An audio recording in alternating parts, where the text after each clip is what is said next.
کیا شاہد خاقان، مفتہ اسماعیل اور مصطفیٰ نواز نئی سیاسی جماعت بنا رہے ہیں؟ سوشل میڈیا پر افواہوں کا طوفان آ گیا۔ پاکستان میں سوشل میڈیا پر سابق وزیر اعظم شاہد خاقان عباسی، وزیر خزانہ مفتہ اسماعیل اور مصطفیٰ نواز کھوکھر کے بارے میں دعویٰ کیا جا رہا ہے کہ وہ ایک نئی سیاسی جماعت بنا رہے ہیں جس میں مختلف سیاسی جماعتوں کے ہم خیال لوگوں کو شامل کیا جائے گا۔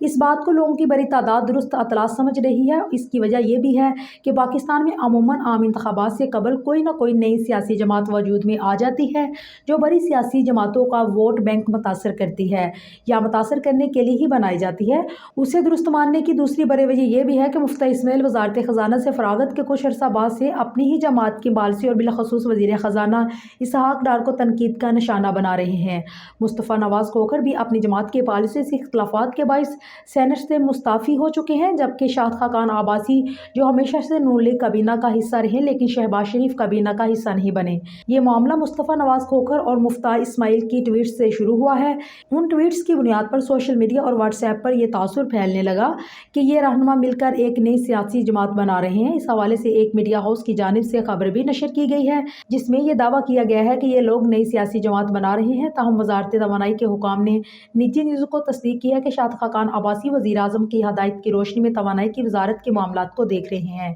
گزشتہ روز بھی انہوں نے پاکستان روس مذاکرات کے حوالے سے ایک اجلاس میں شرکت کی اور کئی گھنٹے وہ پاک سیکریٹریٹ میں موجود رہے۔ خیال رہے کہ 16 جنوری کو مصطفیٰ نواز کھوکھر نے ٹویٹر تھریڈ میں لکھا ہے کہ ایک غیر جانبدارانہ کوشش میں دوستوں اور ساتھیوں سے پاکستان کے موجودہ معاشی، سیاسی اور سماجی بحران کے بارے میں بات کر رہا ہوں جو اب ریاست اور معاشرے کی مرکزی بنیادوں پر ضرب لگا رہا ہے۔ ایک ہی وقت میں انفرادی اور اجتماعی حقوق شدید دباؤ کا شکار ہیں جس کی وجہ سے پاکستان میں علاقائی اور نسلی تقسیم کے لوگوں میں وسیع پیمانے پر عدم اطمینان ہے۔ یہ مشکل وقت ہم سے دوبارہ سوچنے یا دوبارہ تصور کا تقاضا کرتے ہیں، لہٰذا میں شاہد خاقان عباسی، مفتہ اسماعیل، حاجی لشکری رسانی، خواجہ محمد خان ہوتی، ہمایوں کرد، فواد حسن فواد، اسد شاہ اور دیگر پاکستانی کی گورننس کے ڈھانچے کی تشکیل نو کے لیے سیاسی اتفاق رائے پیدا کرنے کے لیے پاکستان بھر میں سیمینارز کے سلسلے کی منصوبہ بندی کر رہے ہیں تاکہ یہ لوگوں کی امنگوں کو بہتر طریقے سے پورا کر سکے۔ ہم سب سے خوبصورت لیکن ہم سب سے زیادہ نظر انداز صوبہ بلوچستان سے آغاز کریں گے اور ہمارا پہلا سیمینار کوئٹہ میں ہوگا۔ کچھ حلقوں کی جانب سے یہ تاثر بھی دیا جا رہا ہے